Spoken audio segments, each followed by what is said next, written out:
Chào tất cả các bác nhé. Vậy là sau hơn 24 giờ em lên né thì hôm nay các cái né đã vào rất dày rồi các bác. Và hôm nay em sẽ phải đi bắt những con tằm lười này các bác nhé. Những con tằm này nó sẽ không vào lỗ vì trong cái né của chúng ta nó đã vào cơ bản kín, và những cái lỗ còn lại nó đã bị răng tơ, nên là con tằm này nó không vào lỗ, nên em sẽ bắt để đưa sang một cái né khác.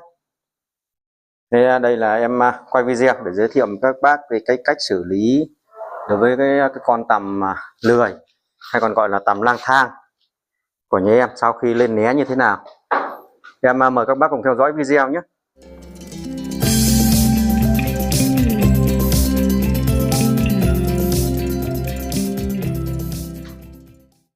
Hiện nay các cái né tằm của em là vào cơ bản rất nhiều rồi, còn một số ít những cái con tằm nó lười thôi. Thì một số con nó đang bò lên trên này các bác. Và những con này đã chín kỹ rồi các bác nhé.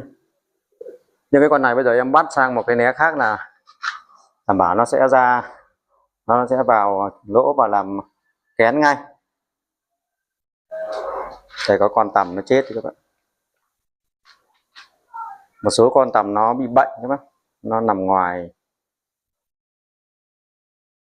và nó không thể vào trong làm kén được, và nó sẽ chết, thì chúng ta nhặt bỏ nó đi thôi.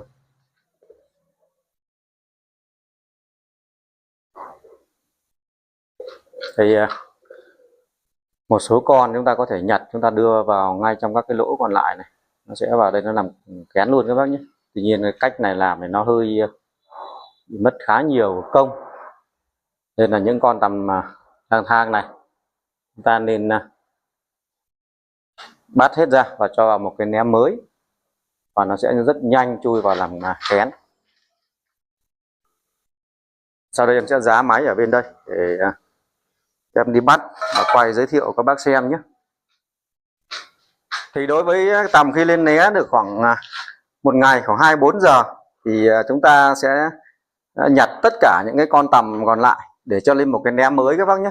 Những con tằm lười này, những con này để ở ngoài, để đây là nó sẽ không thể vào trong né được để làm kén được, thì chúng ta nhặt ra. Em sẽ nhặt toàn bộ những con ở ngoài. Mặc dù một số ở trên cái né của chúng ta một số cái lỗ nó chưa vào, nhưng mà các cái lỗ này đã bị các con tằm nó bò qua, nó kéo tơ ở chia hết các cái lỗ rồi các bác nhé. Nên là chúng ta cũng không tiếc nữa, chúng ta mạnh dạn nhặt và chúng ta cho sang một cái né mới. Khi nó vào thì cái số con tằm ở ngoài nó không còn nhiều, chúng ta nhặt cũng nhanh thôi các bác. Thì đợt này em vào theo cái phương pháp mới là cái kén làm khá dày dặn các bạn. Chúng ta nhặt hết tất cả ra.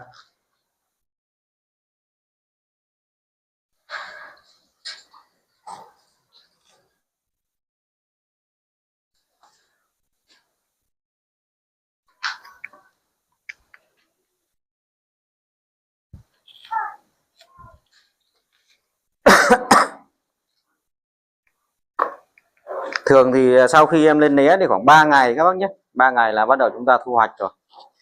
Hôm nay mới được một ngày. Em lên né chiều hôm qua và đến nay mới được hơn 24 tiếng.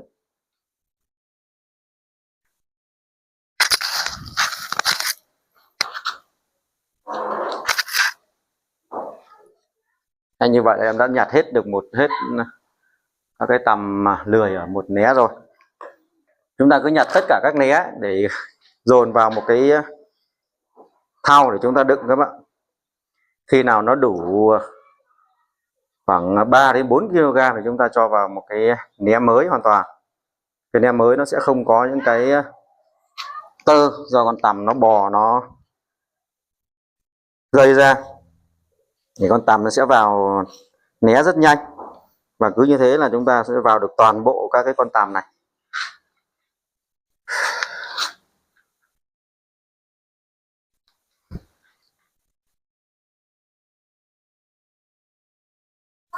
Đối với cái nghề trồng dâu nuôi tầm của chúng em hiện nay nuôi theo cái phương pháp mới nên là cũng khá nhàn các bạn. Cái thời gian nuôi nó ngắn, tính từ lúc chúng ta nhập con giống về nuôi đến khi thu hoạch thì mất có 15 ngày các bạn. Trong đó thì có thời gian tầm ngủ. Khi chúng ta bắt tầm ăn ba về chúng ta nuôi thì nó sẽ ngủ khoảng hơn một ngày các bác. Nó ngủ hơn một ngày và sau đó nó sẽ dậy ăn tư. Khi con tầm nó dậy ăn tư khoảng 3 ngày, 3 đến 4 ngày bắt đầu nó ngủ 3, thời gian khoảng 2 ngày các bác. Sau khi con tầm ngủ 2 ngày dậy nó sẽ ăn dỗi các bác nhé.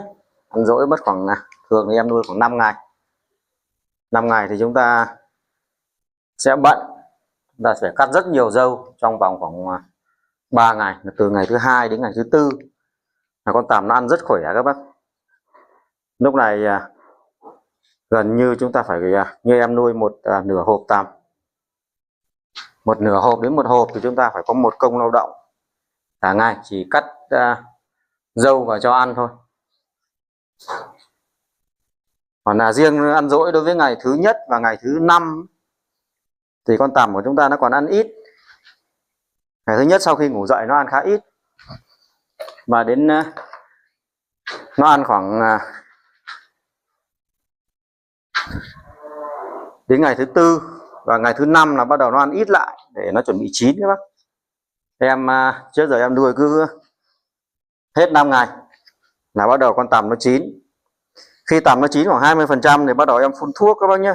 Hiện nay trên thị trường bán cái loại thuốc chín đều, thuốc chín đều cho tằm, chúng ta phun vào cho ăn.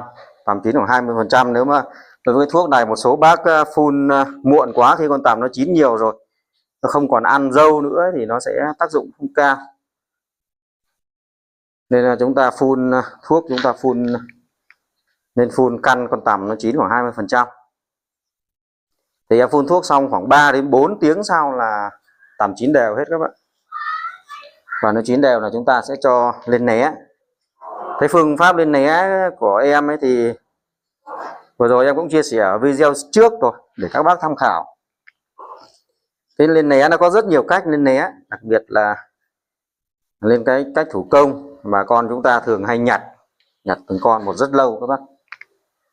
Rồi là có phương pháp lên né đứng, người ta dựng các cái né đứng. Tuy nhiên những cái cách lên né như thế người ta sẽ áp dụng ở những cái mô hình nuôi tằm ở các cái trại tằm lớn các bạn. Người ta dùng hệ thống máy móc để cẩu đưa cái né vào để con tằm nó tự động nó bò lên trên né để nó chui vào làm kén. Còn đối với phương pháp của bản thân em áp dụng đối với mô hình nuôi nhỏ lẻ như thế này thì em sẽ đặt trực tiếp cái né lên trên các cái luống tằm các bác nhé. Và những con tằm nó bò lên, khi chúng ta quan sát nó lên được khoảng 40 đến 60% thì chúng ta có thể nhặt được rồi. Trong thời gian chúng ta nhặt những cái né này thì những cái né khác, những con tằm tiếp tục lên, và cái tằm đó chúng ta nhặt chúng ta sẽ bù vào những cái khu vực thiếu ở trên cái né, thiếu tằm ở trên né để cho nó được đảm bảo được dày dặn hơn.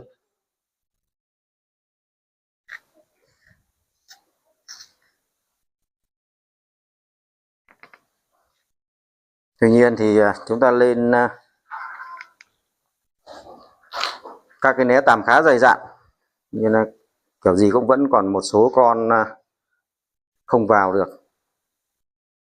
Như thường thì em gọi là đây là những con tằm lười. Nó lười làm kén các bạn, lười tìm lỗ. Đến khi không có lỗ thì nó không vào, chúng ta lại phải đưa sang một cái né khác. Cũng có nơi thì người ta gọi đây là những con tằm lang thang, vì nó không chịu vào lỗ mà nó cứ bò lang thang ở trên cái né này, và nó nhả tơ đầy ở trên các cái mặt né.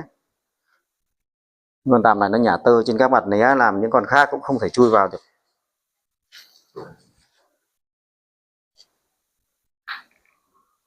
Trước khi em mới nuôi thì khi lên né thì cũng sợ tằm nó chín quá các bạn, chín quá nó làm tơ ở trên luống tằm, rồi khi chúng ta lên không kịp thì sẽ làm tơ dưới, và chúng ta cho lên né sớm khi nó chín chưa đều thì tằm nó sẽ vào lỗ rất ít các bác, nó bò ngoài rất nhiều, bò và rơi rớt rất nhiều, dẫn đến các cái né tằm của chúng ta sẽ không được dày dặn.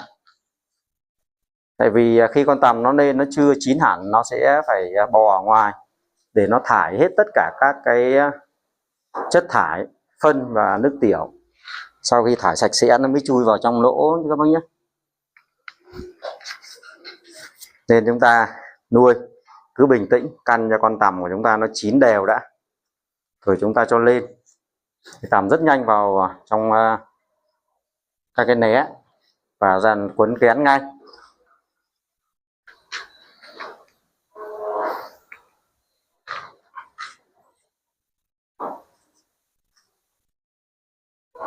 Và sau khi tằm nó vào kén, chúng ta lên né khoảng 24 tiếng đồng hồ thì chúng ta tiến hành bắt những con tằm này, những con tằm lười này ra. Vì những con tằm lười này chúng ta để lâu quá nó sẽ ra rất nhiều tơ dày đặc ở cái mặt né này.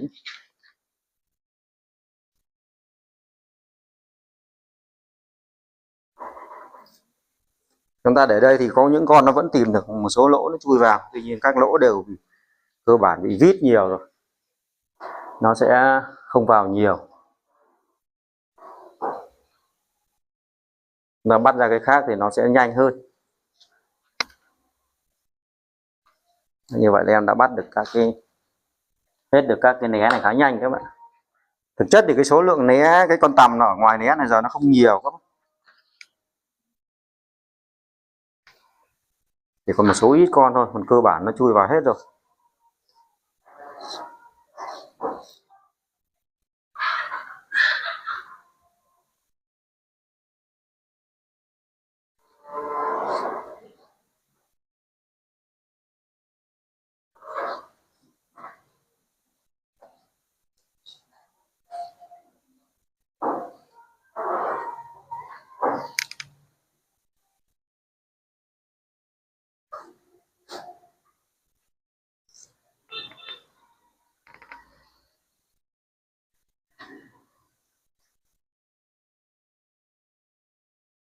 Xem video của em thì bác nào có nhu cầu trồng dâu nuôi tằm, có ý định trồng dâu thì chúng ta cũng nên tìm hiểu. Trước khi trồng chúng ta nên tìm hiểu cái cách trồng dâu, chọn các cái loại giống dâu tốt nhất hiện nay các bác nhé.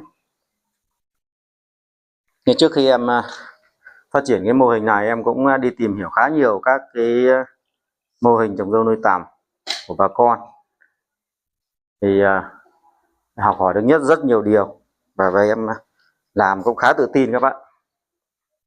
Như đối với cây dâu hiện nay, dâu tốt nhất, được ưa chuộng nhất trên thị trường là cái giống dâu siêu lái F7 các bác nhé. Cái giống dâu siêu lái F7 em cũng đã từng làm những video ở trên kênh. Các bác muốn tìm hiểu thì chúng ta có thể mở trên kênh của em để chúng ta xem. Trên thị trường ngày nay có rất nhiều các loại giống dâu, tuy nhiên là để đạt được cái chất lượng tốt và dễ chăm sóc nhất hiện nay là có cái dâu F7.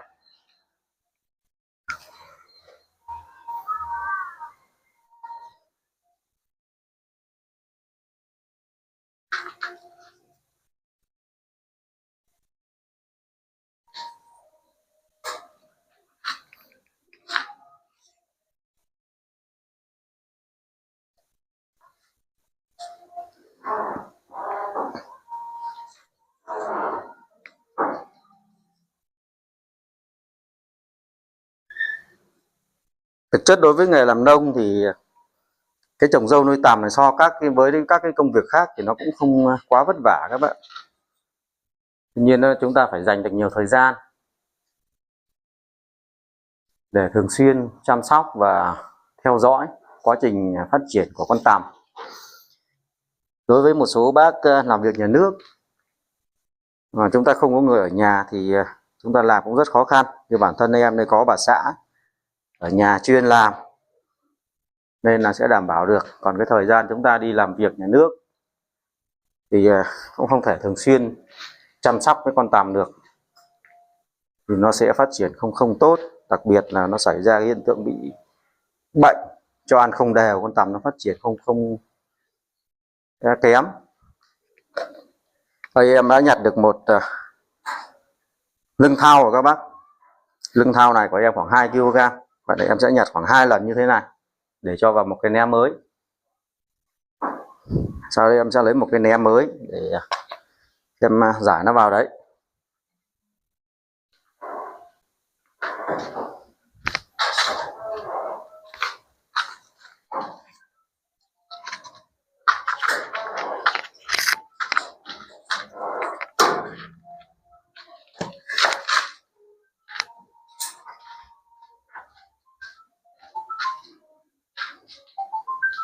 Thì sau khi em nhặt hết các con tằm lười này, các cái né tằm cơ bản rất sạch các bạn. Tằm lần này em lên nó vào kén gần như dày đặc luôn, còn rất ít các lỗ các bác nhé. Đây, những con này nó còn đang bắt đầu làm kén.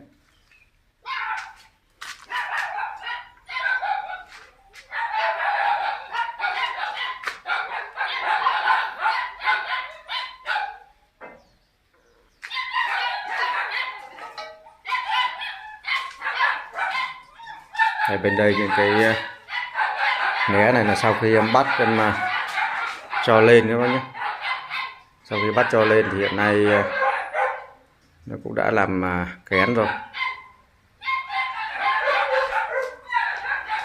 Bây giờ những cái này em mới cho thêm vào nên nó hơi thưa đấy các bác.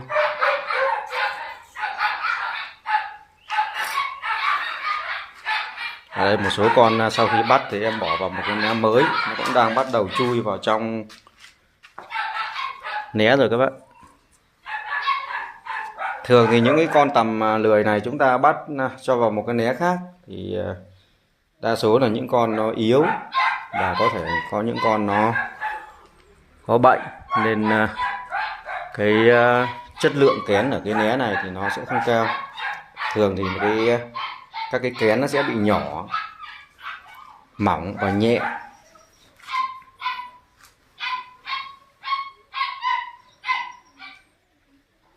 Nhưng mà là em vừa quay giới thiệu với các bác cái cách xử lý bắt con tằm lười hay còn gọi là tằm lang thang sau khi chúng ta lên né được 1 ngày, để trong quá trình chúng ta lên né thì đảm bảo được đa số tằm chúng ta sẽ đưa vào làm kén hết các bác nhé. Như vậy là cái chuồng của em hiện nay đã vào kén là cơ bản là 100% rồi. Em dừng video ở đây nhé. Em chào tạm biệt tất cả các bác. Hẹn gặp lại các bác ở video sau của em nhé.